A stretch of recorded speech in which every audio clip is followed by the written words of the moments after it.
안녕하세요. 오늘은 4월 29일 목요일입니다. 오늘은 출애굽기 14장 1절에서부터 14절까지를 본문으로 큐티 가이드를 시작하겠습니다. 먼저 오늘 이 본문을 통해 제가 묵상한 하나님은 나를 위해 싸우시는 분입니다. 14절 말씀을 읽겠습니다. 여호와께서 너희를 위하여 싸우시리니 너희는 가만히 있을지니라. 아멘. 되게 중요한 사람에게는 경원이 붙습니다. 그를 지키기 위해서죠. 자, 그런데 사실 저는요, 경원이 붙을 만큼 중요한 인물이 아닙니다. 자, 그런데도요, 하나님은 이런 저와 함께 하시면서 저를 지켜주실 뿐 아니라 저를 위해 싸우기도 하십니다. 제가 생각하기에요, 하나님이 창조주이시긴 하지만 하나님이 전쟁을 만들지는 않으셨다고 생각합니다. 왜냐하면요, 전쟁의 파괴적인 그 속성, 그것과 하나님의 평화적인 속성, 이건요, 서로 안 어울리기 때문입니다. 하지만요, 일단 전쟁이 벌어지면, 그 하나님은요, 전능하신 능력을 발휘하십니다. 자, 그런 하나님이요, 저를 위해 싸우십니다. 자, 모세는요, 그러니 너희는 가만히 있으라고 말합니다. 자, 그런데 이 말은요, 그러니 너희는 아무것도 하지 말아라, 이런 뜻이기보다는 영어 성경 뉴 킹 제임스 버전에 번역된 것처럼요, 그러니 너희는 평안을 잃지 말아라 라는 뜻입니다.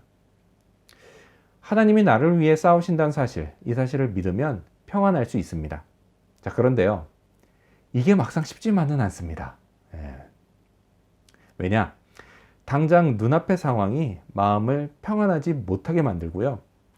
또 들려오는 소식과 또 미래에 대한 어두운 전망, 이것 역시도 마음을 흔들리게 만들기 때문입니다. 자, 그러면 이럴 때 어떻게 해야 할까요?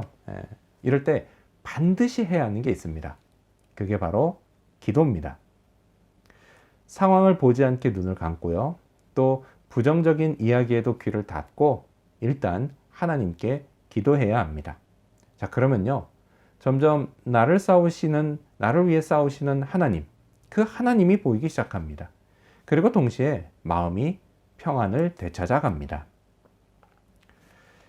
자, 그렇다면 계속해서 오늘 이 본문을 통해 제가 발견한 인간의 모습, 어떤 게 있을까요? 오늘은 내버려 두라고 했던 사람들을 볼 수 있습니다. 12절 말씀을 읽겠습니다. 우리가 애굽에서 당신에게 이른 말이 이것이 아니냐? 이르기를 우리를 내버려 두라. 우리가 애굽 사람을 섬길 것이라 하지 아니하더냐? 애굽 사람을 섬기는 것이 광야에서 죽는 것보다 낫겠노라. 자, 이스라엘 백성들은요, 불과 며칠 전 애굽에서 하나님이 은금 패물 그리고 의복을 잔뜩 챙겨주실 때는 아무 말 없다가 위기가 닥치자 이제 와서 우리를 왜 데려왔냐, 왜 데리고 나왔냐, 이런 불평을 하기 시작합니다. 자, 이때요, 이들이 이 말을 차분하게 했을까요? 아니죠. 분명 눈을 부라리며 소리를 쳤을 겁니다. 자, 이런 백성들을 보면서 모세가 무슨 생각을 했을까요? 뭐 달면 삼키고 뭐 쓰면 뱉는다고요? 모세는 정말 씁쓸했을 겁니다. 근데요, 사실 이건 시작에 불과했습니다. 앞으로요, 이런 일들이 이제 막 수시로 벌어집니다. 자, 아무튼 자, 백성들은요, 애굽의 종으로 사는 게 광야에서 죽는 것보다 낫겠다고 말합니다. 자기들을 그냥 내버려 두라고 하지 않았느냐고 말합니다. 자, 이런 걸 보면요, 그 누구의 말처럼 인간은 정말 망각의 동물인 것 같습니다. 백성들은 자기들이 애굽에서 어떻게 살았는지 그새 까먹었던 겁니다.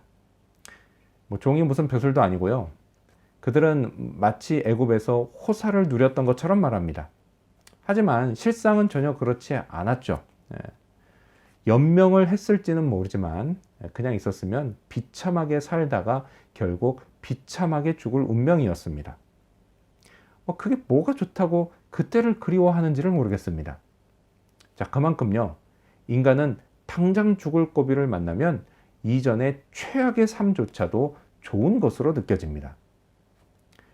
가끔 저도요, 이전의 삶이 생각날 때가 있습니다. 차라리 하나님을 모르고 또 그분의 인도도 받지 않았더라면 어땠을까 하는 생각을 합니다. 자, 이런 유혹을 받지만요, 곧 정신을 차리고 다시 생각하면 저는요, 결코 이전의 삶으로 돌아가고 싶지 않습니다. 예, 광야일지언정 지금이 훨씬 좋습니다. 자, 그렇다면 끝으로 오늘 이 본문을 통해 나에게 주시는 교훈이 뭘까요? 그건 두려워하지 말자입니다. 13절 말씀을 읽겠습니다. 모세가 백성에게 이르되 너희는 두려워하지 말고 가만히 서서 여호와께서 오늘 너희를 위하여 행하시는 구원을 보라. 너희가 오늘 본 애굽 사람을 영원히 다시 보지 아니하리라. 아멘. 우리 아들이요, 제게 종종 이런 질문을 합니다. 아빠, 뭐뭐뭐 하는 것하고 뭐뭐뭐 하는 것, 둘 중에 어떤 게 더 싫어요? 언제나 그렇듯 둘 다 싫은 걸 물어봅니다. 자, 똑같은 질문을요, 지금 이스라엘 백성들도 받고 있습니다.